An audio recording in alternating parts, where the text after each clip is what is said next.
Hello दोस्तों, मैं अमित शुक्ला आप सभी दोस्तों का हार्दिक स्वागत करता हूं। आज की क्लास में हम आपको कुछ आतिशबाजी के साथ सीखेंगे। जैसे कि आज दिवाली बीती हुई है। बीते दिन दिवाली में अनेक प्रकार से खुशियां प्राप्त हुई होंगी। आप लोग को अच्छे से आतिशबाजियों के साथ मिठाइयों और जैसे जैसे तैसे करके आप लोग अच्छे से दिवालियां मनाई है। तो दोस्तों, आज के इस वीडियो में हम लोग आतिशबाजियों के साथ नई शुरुआत करेंगे।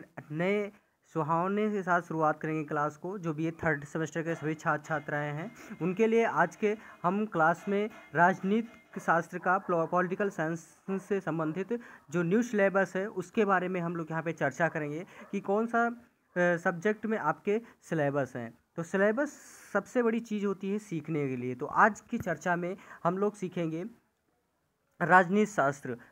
राजनीति शास्त्र के क्लास में आप सिलेबस को पूर्ण रूप से हम लोग सीखेंगे। तो जी हाँ दोस्तों, जो थर्ड सेमेस्टर के छात्र छात्राएँ हैं उनके लिए क्लास बहुत ही महत्वपूर्ण है और अच्छे से वो लोग ज़रूर देखिए। और जो हमारे चैनल में अभी नए हैं तो चैनल को सब्सक्राइब कर दीजिए, बेल आइकन दबा दीजिए, क्योंकि आने वाली वीडियो का नोटिफिकेशन बिल्कुल मिलता रहे आप लोगों को।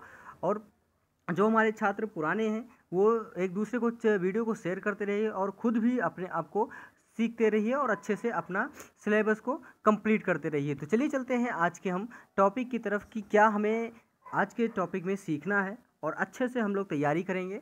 तो आइए चलते हैं।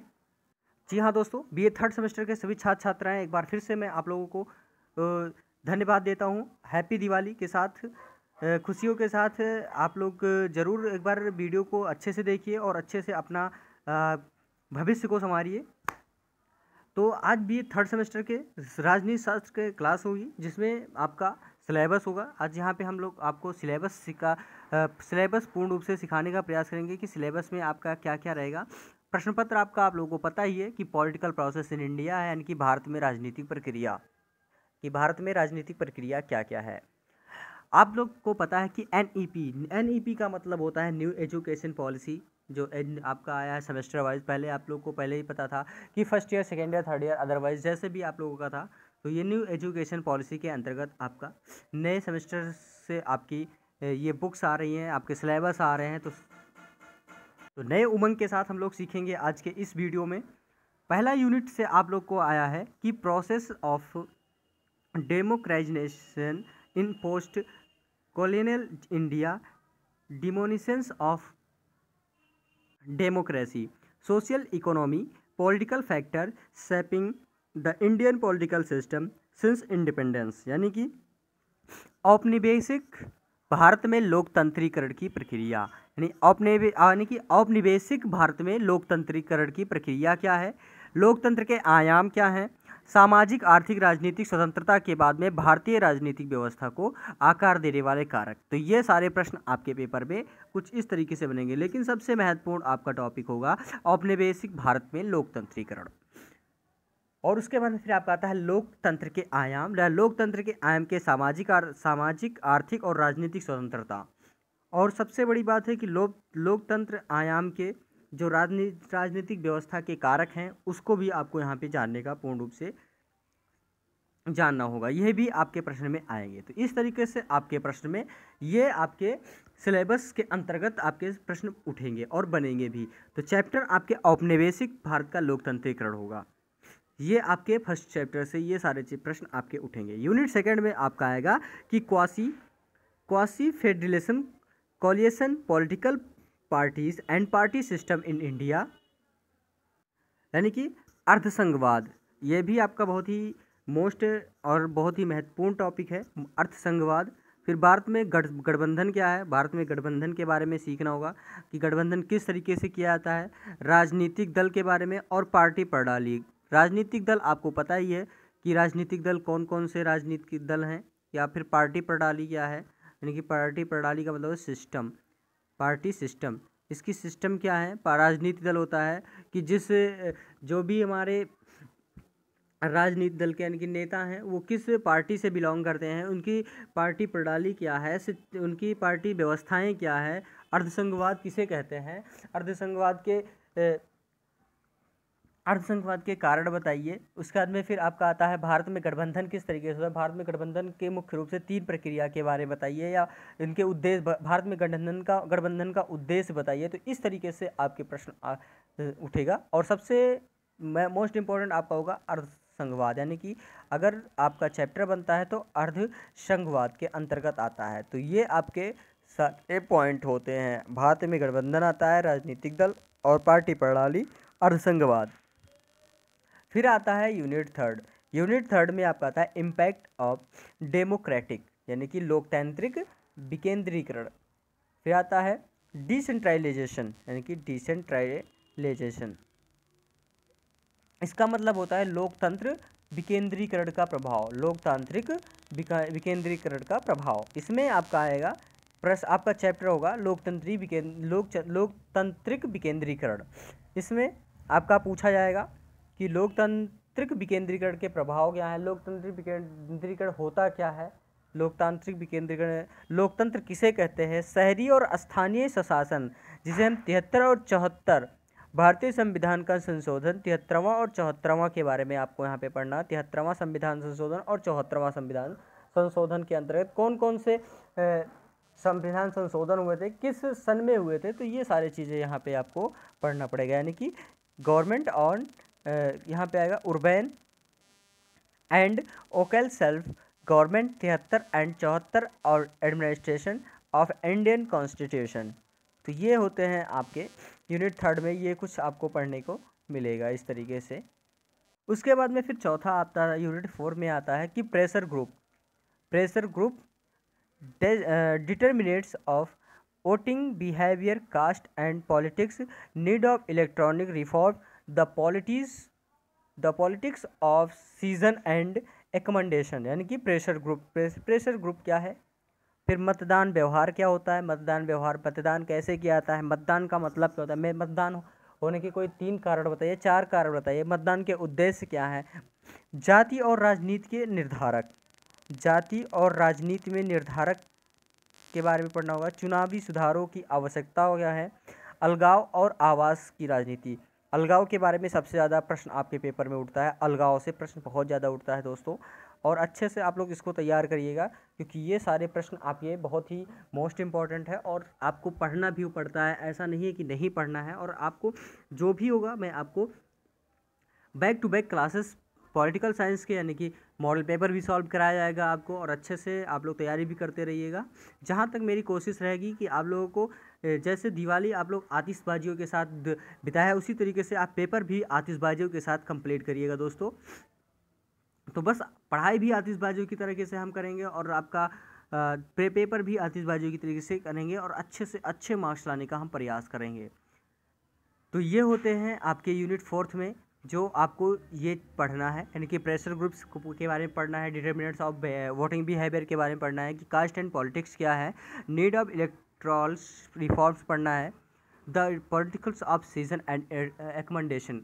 इनकी प्रेशर ग्रुप मतदान व्यवहार, जाति और राजनीति के निर्धारक, चुनावी सुधारों की आवश्यकता, अलगाव और आवास की राजनीति। यानी कि अलगाव और आवास, अलगाव क्या होता है और आवास क्या होता है, ये चीज़ें आपको पढ़ने में सबसे ज़्यादा मोस्ट इम्पॉर्टेंट है, और अच्छे से आप लोग को पढ़ना भी होगा। अलगाव राजनीति क्या है और आवास राजनीति क्या है, तो ये चीज़ें आपको वहाँ पे अलग से प्रश्न बनते हैं, और अच्छे से आपकी ये चीज़ें मैंने आपको पिछले प्रीवियस ईयर की अगर हम बात करें तो जो हमारे मॉडल पेपर थे उसमें भी ये प्रश्न आपके पेपर में आए हुए थे। अलगाव के बारे में तो सबसे ज़्यादा प्रश्न आपके पूछे जाते हैं। उसके बाद में फिर यूनिट 5 में आता है कि ए religion and politics in India, debates on secularism, यानी कि भारत में धर्म और राजनीति, यानी कि भारत में धर्म के प्रति राजनीति कैसी है, धर्मनिरपेक्षता पर वाद विवाद कैसे हैं। पहले पूछा जाता है कि धर्मनिरपेक्षता के बारे में, धर्मनिरपेक्षता होता क्या है, धर्मनिरपेक्षता किसे कहते हैं, ये शॉर्ट आंसर क्वेश्चन में आपको पूछे जाते हैं। फिर आपका आता है कि धर्मनिरपेक्षता पर वाद विवाद पे कोई टिप्पणी लिखिए, या फिर उसके कारक बताइए, या फिर उसके कारण बताइए, या इसको संक्षेप में लिखिए, धर्मनिरपेक्षता के वाद विवाद पर संक्षेप में लिखिए। तो इस तरीके से आपके प्रश्न वहाँ पे पूछा जाता है सेक्शन बी में, यानी कि खंड बा के अंतर्गत, जो मैं आपको सॉल्यूशन के अंतर्गत बताता हूँ।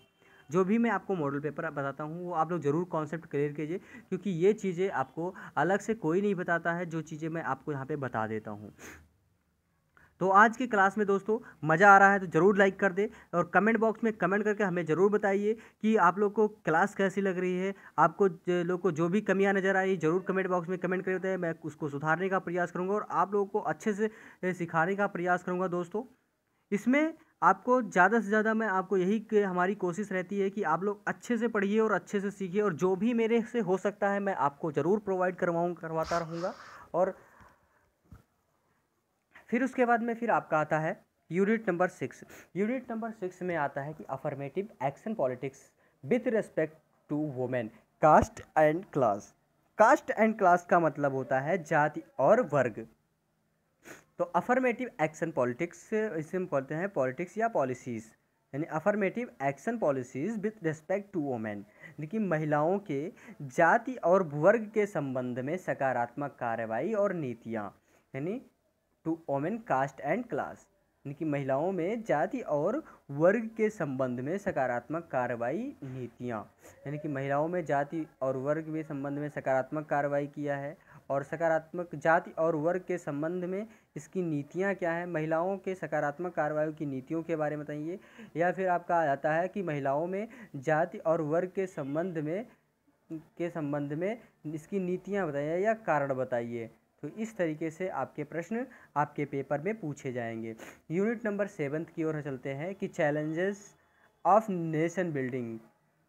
Challenges of nation buildings, ethnicity, language, religionism, caste, majority and minority, communalism और करप्शन, ये आते हैं आपके राष्ट्र निर्माण में चुनौतियाँ के अंतर्गत।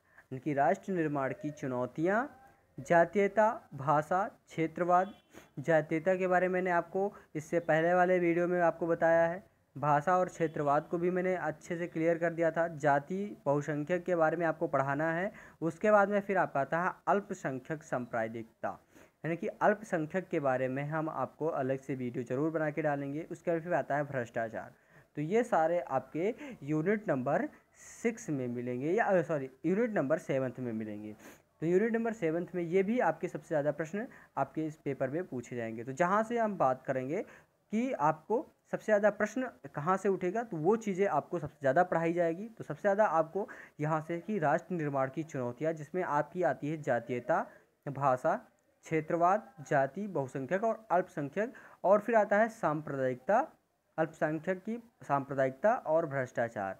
तो ये सारी चीज़ें आपके इसमें आपको सबसे ज़्यादा मिलती हैं। उसका फिर यूनिट नंबर 8 आता है कि politics of defection, politics of president rule, यानी कि दल बदल की राजनीति। डिफेक्शन का मतलब होता है दल बदल, पॉलिटिक्स मतलब होता है राजनीति, यानी कि डिफेक्शन ऑफ पॉलिटिक्स या कहेंगे दल बदल की राजनीति। दल बदल का मतलब होता है कि एक पार्टी से दूसरे पार्टी में हमको प्रवेश करना है, या पार्टी से एक पार्टी को दूसरे पार्टी में प्रवेश करना ही हमारा दल बदल का मतलब होता है। राष्ट्रपति शासन की राजनीति क्या है, यानी कि राष्ट्रपति शासन में उसकी राजनीति क्या होती है राष्ट्रपति। तो राष्ट्रपति शासन के बारे में भी हम लोग यहाँ पे पढ़ेंगे। तो टोटल हम बात करेंगे, इसमें सबसे ज़्यादा प्रश्न आपको यूनिट 8, यूनिट 7 और यूनिट 1 से भी सबसे ज़्यादा प्रश्न पूछे जाएंगे। आपको एक बार मैं फिर से आपको रिवाइज करा देता हूँ कि किस किस से। उसके बाद में फिर आपका आता है भारत में धर्म की राजनीति, धर्मनिरपेक्षता, इससे भी आपके प्रश्न उठेंगे। तो ये सारे आपको तैयार करने हैं। फिर उसके बाद फिर आपका आता है इससे आपको ज़्यादा प्रश्न नहीं, केवल आपको चुनावी के बारे में पढ़ना होगा, मतदान के बारे में आता है और चुनाव के बारे में आता है। उसके बाद में फिर आपका आएगा इसमें से फिर उसका अर्धसंघवाद और भारत में गठबंधन, राजनीतिक दल और पार्टी प्रणाली के, ये आपके यानी कि पार्टी सिस्टम जो होता है, ये आपके पेपर में सबसे ज़्यादा पूछा जाता है और हर बार पूछा जाता है ये प्रश्न।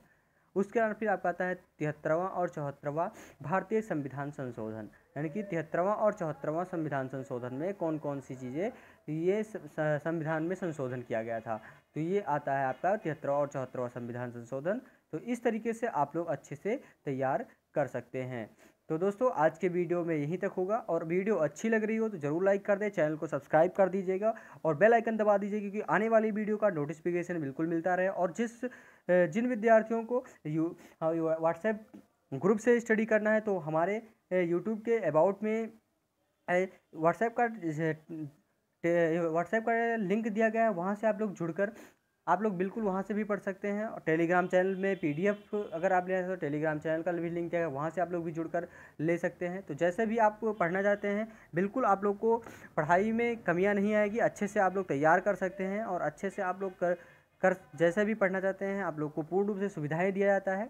तो अगली वीडियो में उपस्थित होंगे। इसी के साथ धन्यवाद दोस्तों।